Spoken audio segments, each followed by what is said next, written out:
बोलिए सदगुरुदेव की जय। साहिब। बंधुओं, कल मैं वृतांत बता रहा था विदेह मुक्त का।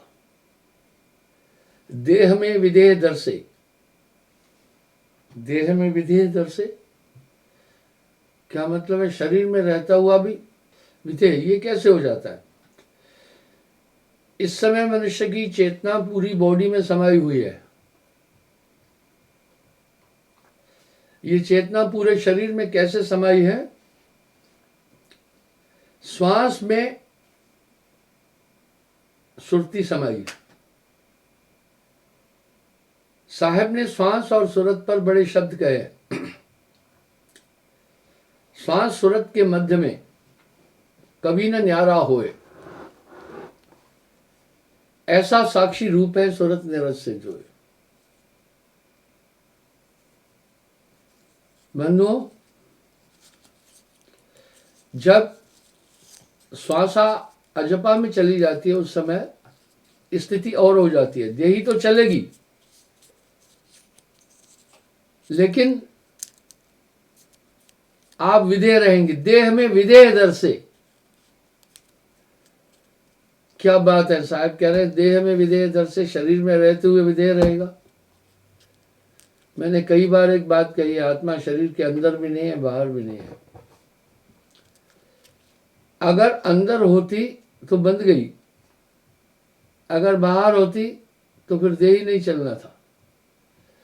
इसलिए खावता पीवता जागता सोता कहे कबीर सो रहे माही, ऐसी स्थिति में पहुंच जाता है। ज्ञान भूमि के बीच लगत ना भूख और प्यासा। उसके बाद फिर क्या होता है? वो पूरे चित्त मन का निग्रह करता है। सुषमन बदे बसे निरंजन मूंदा दसवां द्वारा। मन की अपनी कोई ताकत नहीं है, आपकी आत्मा की ऊर्जा से ही मन संचालित है। यही तो साहब ने ये शब्द बड़ा सार्थक कहा, आप हो, आप ही बन लो, अपने आप को खुद बांधा। उस समय ये पूरा खेला उसको समझ में आ जाता है कि मैं अगर कंसंट्रेट हूं, मेरी सुरती एक जगह है, तो फिर शरीर का कोई भी आइटम बाकी काम नहीं कर सकता है। आपकी आंखें भी कंसंट्रेशन से ही काम कर रही है। आप देख रहे हैं, अगर आपका ध्यान नहीं होगा तो देखते हुए भी कुछ नहीं है। अगर आप भोजन खा रहे हैं, अगर आपका ध्यान भोजन के समय वहां नहीं है तो स्वाद भी नहीं मिलेगा। कोई आदमी बातचीत कर रहा है, अगर आपका ध्यान वहां नहीं है तो कान खुले हैं तो भी नहीं सुन पाएंगे। आप फिर उसको कहते हैं अच्छा भैया दोबारा कहो, आपका मेरा ध्यान कहीं और था। इसका मतलब ध्यान सुन रहा है ना। वो सूरत बांध स्थिर करो आठों पैर उजूर। फिर वो मन की चपलता को भी रोक देता है, मन को संकल्प नहीं करने देता है, बुद्धि के निश्चय को भी रोक लेता है। ये सब तो आपके द्वारा संचालित हो रहे हैं, इनका अपना कोई वजूद नहीं है। इतना सपने में उत्पन्न होने वाली चीजें भी तो आपकी कल्पना है। आपकी चेतना उस समय स्वप्न में समा गई, वहां पर आप स्वप्न देखा। जो कुछ है आपके माध्यम से ही तो हो रहा है। मैंने दार्शनिक गेटे के शब्द को कई बार दोहराया है। वो कह रहे हैं मुझसे पहले जगत ही नहीं था, ये मेरा सृजन है। तो इस प्रकार से पलट वजूद में अजब विश्राम है। जब वो अपने में स्थित हो जाता है, स्वरूप में स्थित हो जाता है, वाह! स्वरूप आनंद सबसे अलग बोला गया है। इस पर दार्शनिक और साधु संत योगी और योगेश्वरों ने बहुत शब्द कहे हैं। अब वहां ऐसी स्थिति होती है, पूरी सब चीजें सीज हो जाती है। चित्त कल्पना नहीं कर पाता है, चित्त की एक्टिविटी भी स्टॉप हो जाती है वहां। और अहंकार, मन के चारों रूप जब एक जगह हो जाते हैं, ऐसी स्थिति में उसे एक आनंद मिलता है। अब यहां सवाल उठा, मैं आपको इसका एक उदाहरण देता हूं। आखिर शिवजी 4 युग की समाधि कैसे करते? क्यों कैलाश पर्वत पर थे? मैं बर्फ में रहा हूं 2 साल, मांगमांग झील भी रहा हूं, लुक्कुम आदि। वहां पर और कोई जीव जंतु नहीं है। मक्खी तो है ही नहीं, मच्छर है नहीं, कीड़ा नहीं है, फितंगा नहीं है।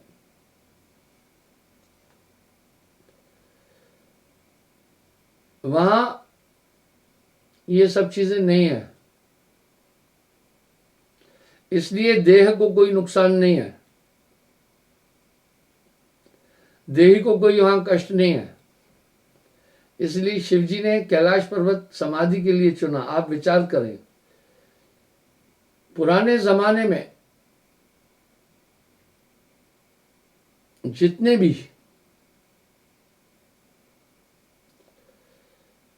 ग्रंथ और शास्त्र प्राचीन काल के लिखे गए हैं, उसमें यह तथ्य सामने आ जाता है कि समाधि काल में भूख प्यास नहीं लगती। कई बार आपको ये उल्लेख मिलते हैं कि इतना पराशर इतना समय जब योग किया, आखिर वो फिर 1000 साल कहां पर भोजन क्या खा रहे थे, कैसा, वहां बॉडी सीज पर हो जाती है, होल्ड पर हो जाती है।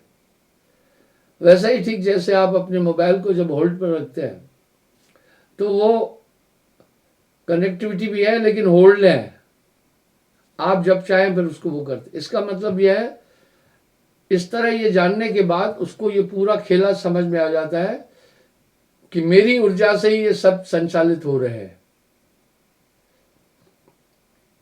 तेरी चमक है सूर्य में, शशमा है तेरी रोशनी, ब्रह्मानंद जी भी कह रहे हैं। इस प्रकार से वो ये जान जाता है पूरे संसार का अस्तित्व ही मुझसे है। जिन जिन चीजों के लिए मैं चिंतन करता हूं उनका वजूद है, जिनके लिए नहीं करता हूं वो कुछ भी नहीं है।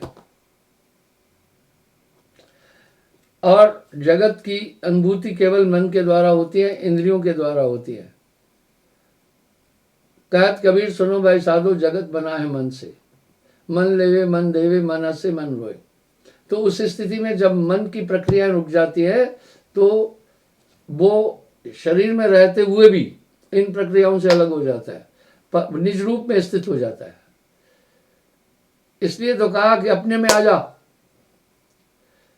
यहां तक कहा अगर तुम कुछ भी नहीं कर सकते हो तो सिर्फ आंख बन जाओ। यहां आंख बनने का प्रयोजन ये है कि वहीं तुम्हारा ध्यान रहे। अब फिर क्या हो जाता है, जैसे एक ड्राइवर है जब परिपक्व हो जाता है तो बातचीत भी करता रहता है किसी के साथ और गाड़ी भी चलाता रहता है, पर वो अपना कंसंट्रेट है, उस ड्राइविंग भी होती रहती है। जैसे साहब ने इसका एग्जांपल दिया, जैसे पनिहारिन जाए कूप पर, जल भरने को जाए कूप पर, आपन रंग रचे सखियन संग सूरत घड़े पर लाए। देखा, वो उसका कंसंट्रेशन घड़े पर है। अब वो क्या क्या कर रही है, वो बातचीत भी कर रही है अपनी सहेलियों के साथ और घड़े को पकड़ा नहीं है। हाँ, ऊंचा घड़े पर घड़ा भी होता है और जमीन भी देख रही है, पर उसका मेन ध्यान वहीं पर है, बस वो सूरत भी वही है। साहब ने सूरत पर बड़े शब्द कह दिए। अब वो चित्त की कल्पना को भी स्टॉप कर देता है। जब तक ये कला नहीं आई मन काबू ही नहीं होता है। मन क्यों नहीं काबू हो रहा है? मन तो आपकी ऊर्जा से संचालित है, आपने ऊर्जा ही उसको संचालित करने के लिए दे दी है, तो काबू कौन करेगा फिर? इस तरह वो साहब कह रहे क्षण सुमरे क्षण बीसरे, यह तो सुमरण ना है। क्षण सुमरे क्षण बीसरे, ये तो सुमरण ना है। 8 पैर भी ना रहे सुमरण सोई कहा है। वो 24 घंटे उसमें भीना रहता है। आइए तो बंधुओं, इस प्रकार से नानक देव जी भी तो कह रहे हैं, नाम कुमारी नान का चढ़ी रहे दिन रात। और साहब भी तो कह रहे खावता पीवता जागता सोवता कहे कबीर सो रहे माई। बस वो उस पॉइंट को ही नहीं छोड़ना चाहता है। ठीक वैसे ही हमारे आश्रम के पास एक तालाब है। एक भैंस, थोड़ी कुछ जड़हा पक्षी होते हैं, किसको गर्मी ज्यादा लगती है, वो अपनी खुराक खाकर आकर पानी के अंदर ही बैठ जाती है। तो पहले मैं सोचा ये कहीं फंस गई है। जिस गुज्जर की वो भैंस थी, मैंने उसको कहा, भाई तुम्हारी भैंस फंस तो नहीं गई है, पानी में ही रहती है। गुज्जर ने कहा, महाराज नहीं, ये हमारे यहाँ खाना पीना खाती है, आकर चारा लेती है और पानी में ही आकर फिर खड़ी हो जाती है। वाह वाह। इस तरह फिर उसके कहीं और ठिकाना नहीं मिलता है, उसे उस स्वरूपानंद रूप में स्थित होने से आनंद मिलता है। वो बाहर फिर जाता ही नहीं है। वो ये जान जाता है, अगर मैंने कोई संकल्प किया तो मेरा कंसंट्रेशन संकल्प की तरफ चला जाए, वो रोकता है वहां। आप अपने शरीर को पूरा जीवन सुरक्षित रखते हैं, हर चीज से बचा रहे हैं, आग से बचा रहे हैं, गिरने से बचा रहे हैं, सब काम भी कर रहे हैं, अपनी सुरक्षा रख रहे हैं। इसी प्रकार फिर वो आत्मदेव जो है फिर मन को कोई भी हरकत करने के लिए अलाउड ही नहीं करता है। मन का वजूद ही नहीं है, मन तो आपके द्वारा ही संचालित हो रहा है। यही सब चीजें साहब ने अपनी वाणी में बोली है ताकि आदमी सतर्क और सावधान रहे। जब ये सब चीजें स्थित हो जाती है, एक शुद्ध स्वरूप बाकी बचता है। यही तो बात वासुदेव कृष्ण ने भी अर्जुन से कही, मन का निरोध कर, आत्मा का साक्षात्कार कर। वाह, मन का निरोध ऐसे नहीं होगा। वस्तु कहीं ढूंढे कहीं, कहवत आवे हाथ, कहे कबीर भेदी लिया तो पल में देत लखात। जैसे माया मन रमा, ऐसे नाम रमाए, तारा मंडल भेद कर तब हमरा पुरजाए। अब साहब बड़ी पुष्टि की बातें कर रहे हैं। कबीर मन तो एक है, कबीर मन तो एक है, भावे जहां लगाए, मन तो एक है। भावे गुरु की भक्ति कर, भावे विषय कमाए, चिंता तो सतनाम की, और न चितवे दास, जो कश चितवे नाम बिन, वही काल की फांस। नाम के अलावा आप बाकी जितना भी चिंतन कर रहे हैं वो फ्रॉड है। इसलिए फिर वो वहां से निकलता नहीं है। वो ये जान जाता है कि मुझे बस यहीं पर ही आनंद, फिर चाहे अनचाहे वहीं रहता है। यहां साहब ने एक शब्द कहा, सदगुरु दीन दयाल जी तुम लग मेरी दौड़, जैसे काग जहाज पर सूजत कतौ न ठोर। हे सदगुरु, जैसे पानी के जहाज पर रहने वाला कौआ अगर समुद्र में जहाज चल रहा है छोड़े, सोचे इसे छोड़कर अनियंत्रित कहीं मैं विश्राम पाऊं, कहीं नहीं मिल सकता है, जल ही जल है, उसके पंख डूब जाएंगे। इसलिए सदगुरु दीन दयाल जी तुम लग मेरी दौड़, जैसे काग जहाज पर सूजत कतौ न ठोर। जहाज पर रहने वाले कौए को और कहीं भी आराम नहीं मिल सकता है, वही जहाज पर मिलता है। इसी प्रकार वो अपने स्वरूप से बाहर निकलना ही नहीं चाहता, फिर उससे ऐसे आनंद की प्राप्ति होती है। फिर तो क्या है, वो साहब का बस जो समझा, जो पहुंचा जाने का भाई कहन सुनन से न्यारा है। वो चाहकर भी अपने ध्यान को फिर नहीं हटाएगा, बस सब चीज वहां एकाग्र हो गई। तन थिर, मन थिर, वचन थिर, तन थिर, मन थिर, वचन थिर, सुरत निरत थिर होए, कहे कबीर वाह पल्क को कल्प न पावे कोई। वहां से बस वो तार निर्वाण से रंग दिन लागी रहे, पली पल में ले अजूबा, क्षण समरे क्षण बीस रही है भी स्मरण है। वो ऐसी स्थिति को प्राप्त हो जाता है। अभी यहाँ कल्पनाएं खत्म हो जाती है।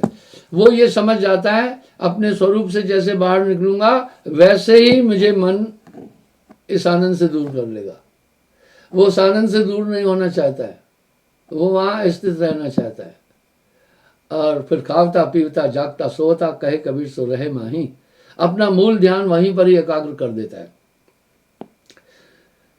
तो साहब कह रहे हैं, जय आशा तय बासा हुई, मन का यही तमाशा, जीवत होए दया सतगुरु की, घट में ज्ञान प्रकाशा। कहे कबीर मुक्त होवे, जीवत ही धर्मदासा। ये है जीवत जी मुक्त होना। अब यहां साहब धर्मदास को कह रहे हैं वो जीते जी मुक्त है। वो फिर अन्य चीज़ों में वो सब चीज़ें जानता है, ये मन की कल्पना है, ये सब मुझे भ्रमित करने वाली चीज़ें। वहां से पलक भर अपना ध्यान नहीं हटाता है, फिर ऐसी स्थिति बन जाती है। यहां साहब फिर एक शब्द में इसकी पुष्टि कर रहे हैं, बनत बनत बन जाई, गुरु के द्वारे लग रहा है भाई।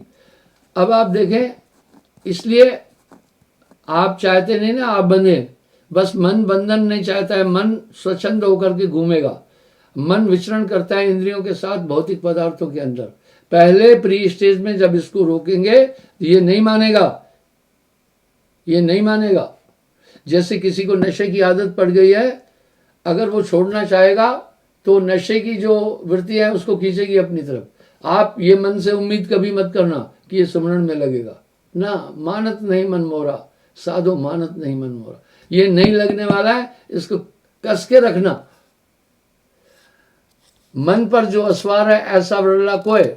अब यहां साहब कह रहे हैं जीवत मुक्त हो गया फिर वो, यानी चाह मिटी चिंता मिटी, मनवा बेपरवाह, वही शान शाह है जाको नाही चाह। अब फिर साहब वाणी में क्या करे, जो तू चाहे मुझको छाड़ सकल की आस, मुझे ही जैसा होए रहो सब सुख तेरे पास। वाह। तो वो एक अद्भुत चेतना में निवास कर लेता है, बस ये सूरत स्थिर हो जाती है। साहब का ये शब्द एक पुष्टि कर रहा है, तन स्थिर, बॉडी स्थिर हो गई, मन स्थिर, मन स्थिर, सूरत निरस्थिर होए, कहे कबीरता पल्क को कल्प न पावे कोई। वो आनंद व्याख्या करने में नहीं आता है, वो बोला नहीं जाता है। आनंद आया कहाँ से? आनंद को कहीं से आहूत नहीं किया, अग्नि में ऊष्मा विद्यमान है, इसलिए आत्मा में एक अनूठा आनंद है। आत्मा आनंद अनूठा आनंद है, आत्मज्ञान अनूठा ज्ञान है, जिसे जानने के बाद बाकी कुछ जानना शेष नहीं रहता है, इसलिए वो स्वरूप में स्थित हो जाता है। इसको कहा पलट वजूद में अजब विश्राम है, होय मौजूद तो समझ पाए। अब साहब यहां क्या कह रहे,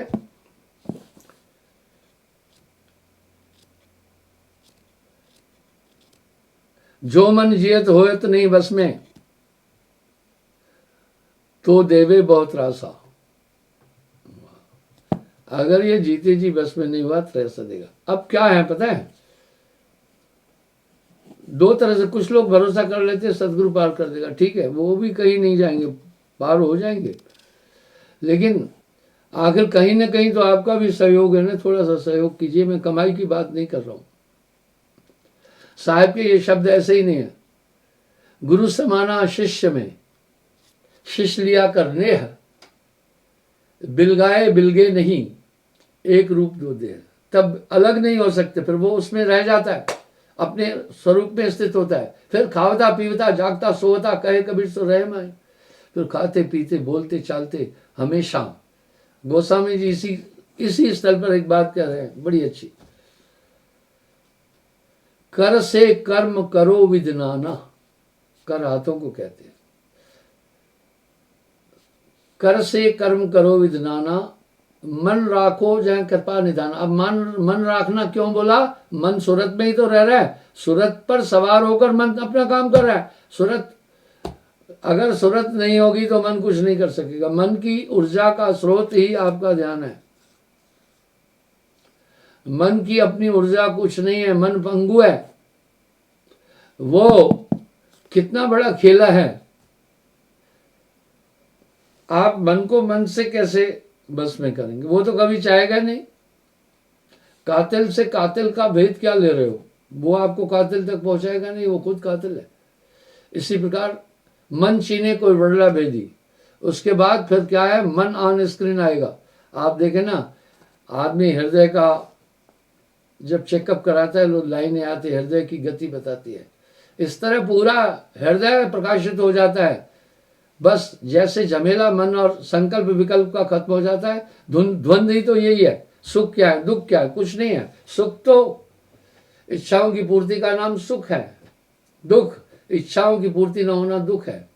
तभी तो साहब एक शब्द कह रहे, चाह मिटी, चाह इच्छा को कहते, चिंता मिटी, चिंता भी खत्म हो जाएगी। मनवा बेपरवाह वही शान शाह जाको नहीं शाह। कैसी चिंता, अभी कभी कभी आप सोचते हैं खेती बाड़ी करने, चिंता में ही तो आदमी डूबा रहता है दिन भर। बीज लाना है, अनाज लाना है, फलाना करना है, खाद डालना है, हल चलाना है। मैं कहता हूँ छोटी छोटी चीज़ों पर भी टेंशन मत लो, वो फिर बड़ी हो जाएगी।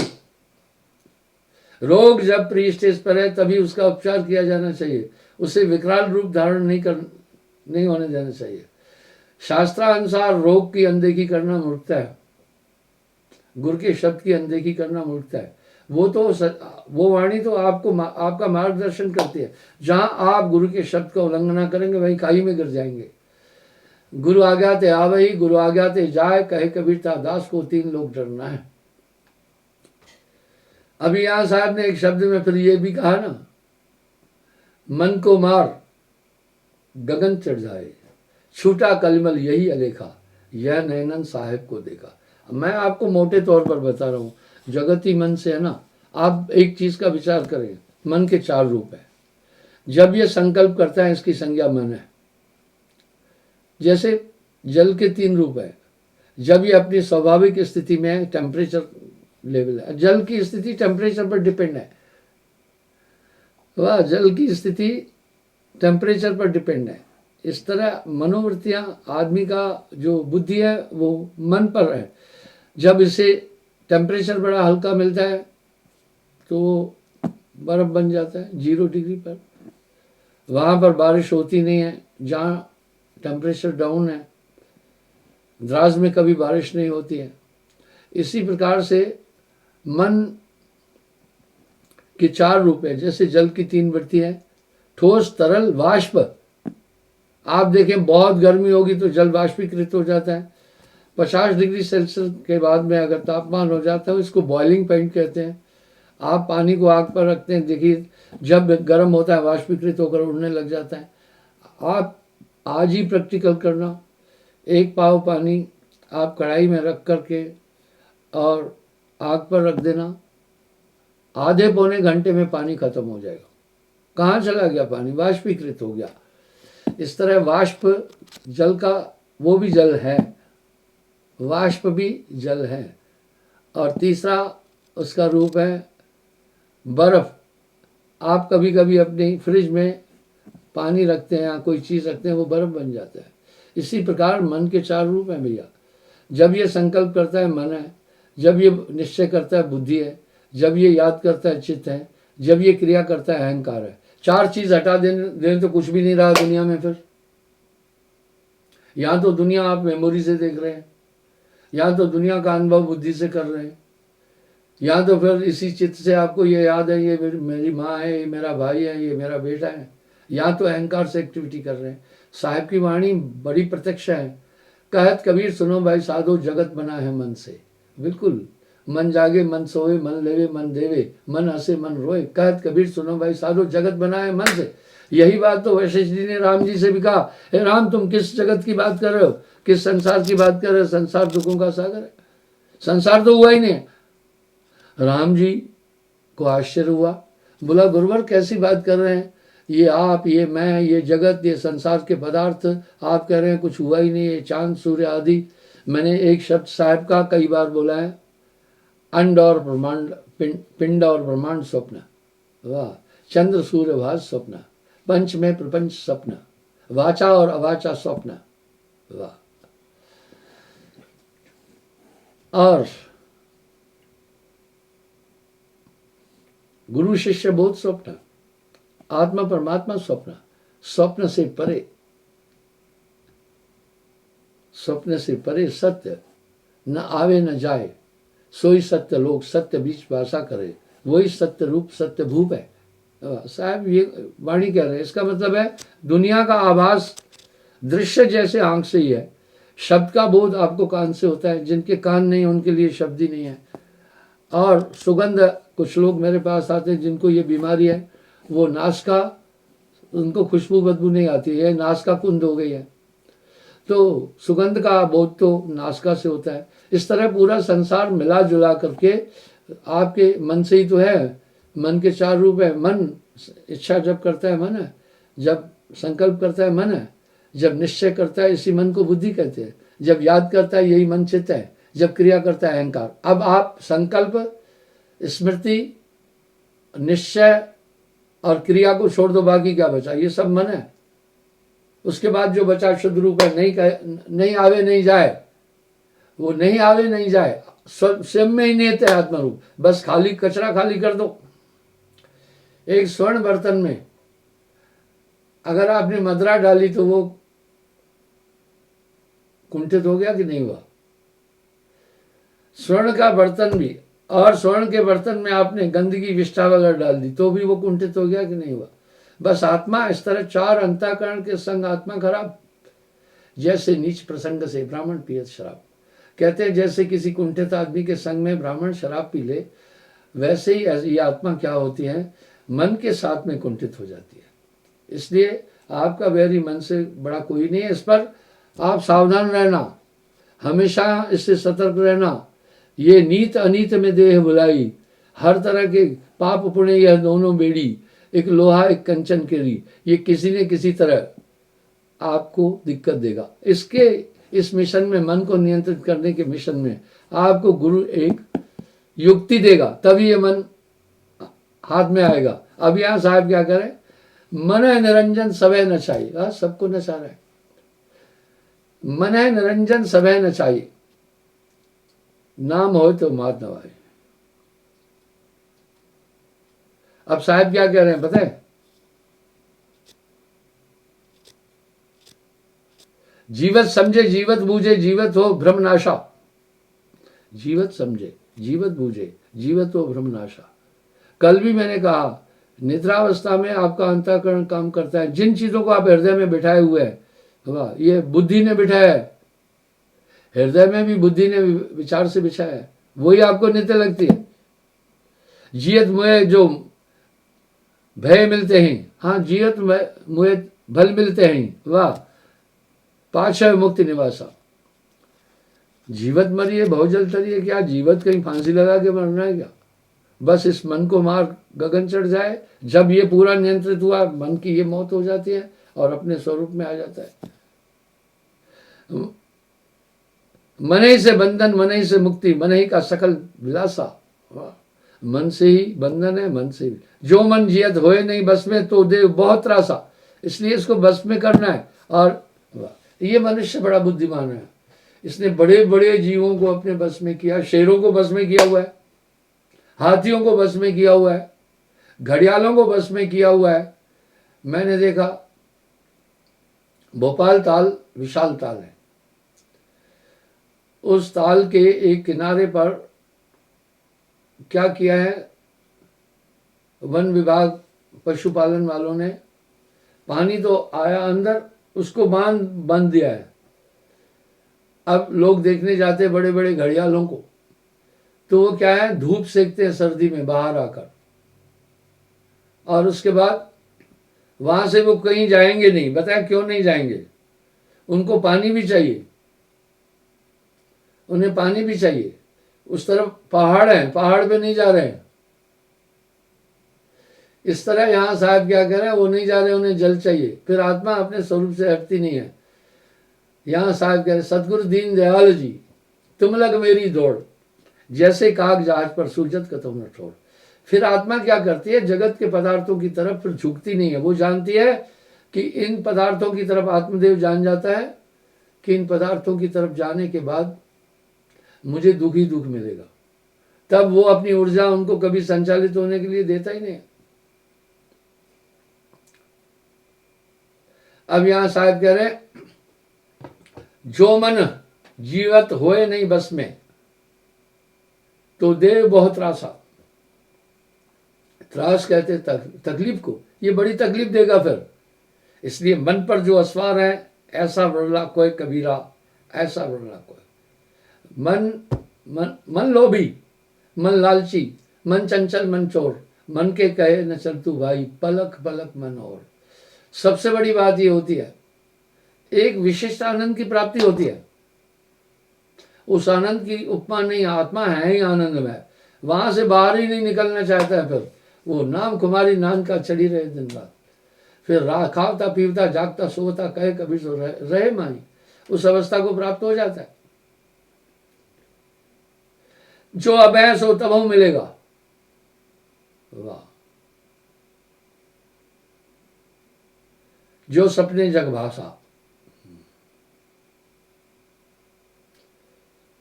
जय आशा तय भाषा होई, मन का यही तमाशा। जाकी सूरत लाग रह जयवा, कहे कबीर पहुंचाऊं तहवा। इसका उदाहरण मैं स्थूल रूप में देता हूं।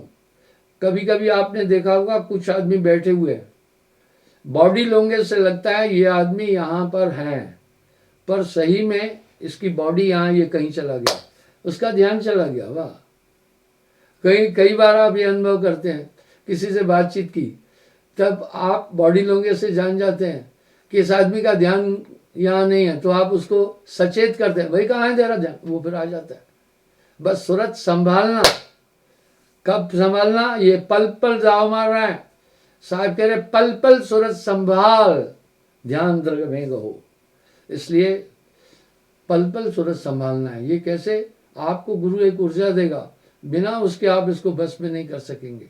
युक्ति से ही इंसान ने शेर को बस में किया, युक्ति से ही हाथी को बस में किया, युक्ति से बड़े बड़े मगरमच्छों को बस में किया, युक्ति से बड़े बड़ों को पकड़ा।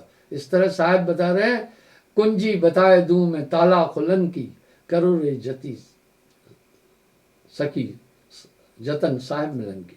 कुंजी बताए दूं मैं ताला खुलन की, करो रे सखी जतन साहिब मिलन की। इसलिए यहाँ थोड़ा आपको सूरत संभालनी है। मैं आपको एक उदाहरण देता हूँ, आप सोचना। मैं आपको इस कुछ सच्ची तक चीजें बताना चाहता हूँ। आजकल आप देखना, चाहे ट्रैक्टर की बड़ी बड़ी कंपनियां हैं, मैंने ये बात पहले भी बोली थी, आज एक और उदाहरण फिर मैं आपको दे रहा हूँ। मैं आपके सामने जो भी प्रमाण रखूंगा वो स्वानुभूति और प्रत्यक्ष होते हैं। आखिर वो पुराना ट्रैक्टर क्यों लिए? एजेंसी वालों को पुराने ट्रैक्टर की क्या जरूरत पड़ी, लोग नहीं सोच रहे हैं। ट्रैक्टर की कई ऐसी चीजें हैं जो स्टेबल है, वो फैब्रिकेट करके दोबारा असेंबल करते हैं, वहां जाकर के वो असेंबल आइटम मिलते हैं। इसी तरह जो एजेंसियां गाड़ियां दे रही हैं, वो पुरानी गाड़ी क्यों दे रहे हैं? वो आपकी पुरानी गाड़ियां ले रहे हैं। इवन आपके रिम काफी ठीक होते गाड़ी के, वो निकालकर फैब्रिकेट कर देते, नया लगेगा। मैंने ये उदाहरण आज फिर क्यों दे रहा हूं, उस दिन भी दिया था। फिर उस गाड़ी से क्या करते हैं, लोहा आपसे 4-5 लाख में ले लिया गाड़ी, 20 लाख की गाड़ी थी, आपने दे दी। वो 4-5 लाख की जगह 10-12 लाख का माल निकालते हैं, उसमें से गियर निकालकर उसको फैब्रिकेट कर देंगे, रिम्स निकालकर फैब्रिकेट कर देंगे, बिल्कुल आपके वो अच्छे चलेंगे, लेकिन वो है तो सेकंड हैंड ही। मैं उदाहरण देता हूं, आपको ध्यान होगा मैंने कहा था, आपको दिखाया भी था, आप इससे प्रेरणा लेना कि एप्पल वालों का ओरिजिनल शोरूम, वो मैंने आपको नेट पर भी दिखाया था, न्यूयॉर्क सिटी से करीब 65 किलोमीटर आउटसाइड में। वो बहुत होशियार है, वहां बहुत लोग जाते हैं। तो वो आउट ऑफ सिटी सस्ती जमीन लेकर, क्योंकि पार्किंग भी चाहिए, वो मशहूर है। हालांकि आपको मैं सच बता रहा हूं, न्यूयॉर्क में कम से कम 50 एप्पल वालों के एप्पल स्टोर है, 50 से भी ज्यादा है। लेकिन जानकार कहां जाता है? उनसे नहीं लेता है, वो सीधा चला जाता है उस ओरिजिनल के, वहां वो फैब्रिकेट आइटम नहीं डालते। मैंने अभी iPhone 13 Pro लेना चाहा, उसमें एप्लीकेशंस और सिस्टम ज़्यादा होते हैं, यहाँ ज़रूरत पड़ती है।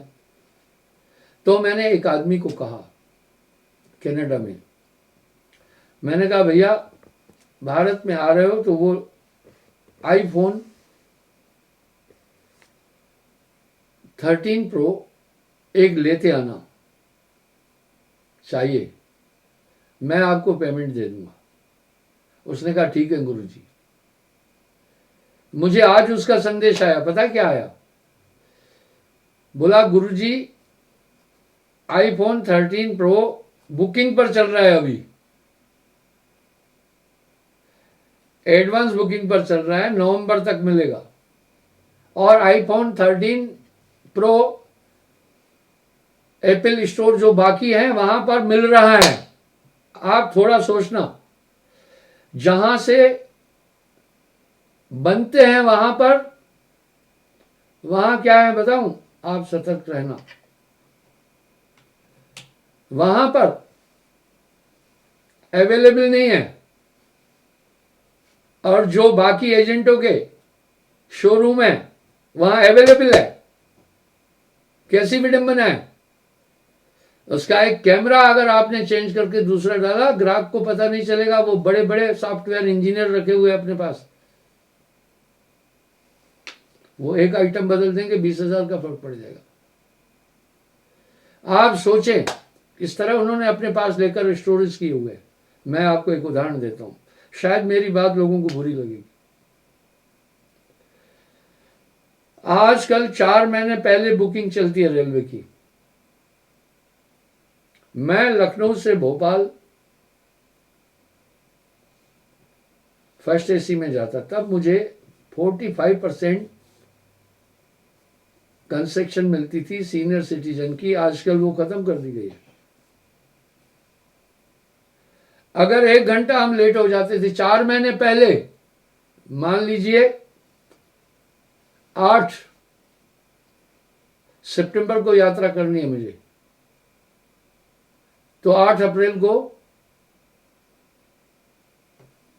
8 मई को मुझे बुकिंग कराना है, 4 महीने पहले। 8 मई को अगर मैं बुकिंग क्लर्क के पास पहुंचता हूं या ऑनलाइन सीट बुक करता हूं तो नॉट अवेलेबल। आप सोचें थोड़ा, 1 घंटे के अंदर सब वो सीटें बुक हो गई, एजेंटों ने बुक कर दी, एजेंटों ने बुक कर दी। मिली जुली भगत से ये सब काम होता है। अब फिर वो मेरा आदमी एजेंट से बुकिंग कराता है कि गुरुजी की टिकट वहां नहीं हुई। एजेंट 200, 400, 500 रुपए एक्स्ट्रा लेकर के काम करता है। देख लिया ना, ये बहुत बड़ी कालाबाजारी है। इसको रोकना मुश्किल है। इस कालाबाजारी में कंसर्न लोग शामिल होते हैं। इसी प्रकार आप जहां से भी गाड़ी लें, कोई भी चीज दें, बहुत आंख खोल करके लेना। हमने ये धोखा खाया। हमारे आश्रम में काफी काम होते हैं, तो मैंने एक टिप्पर भी लेना पड़ा। काफी कंस्ट्रक्शन भी होता है। अब टिप्पर में क्या फॉल्ट आया, देखो वो फिर कैसे निपटते हैं। उनको पता है उस टिप्पर का जो गियर बॉक्स है 1 लाख कुछ का है। न्यू टिप्पर का गियर बॉक्स 10-15 दिन में दिक्कत देने लगा। गाड़ी गारंटी में थी, मैंने गाड़ी वहां भेजी।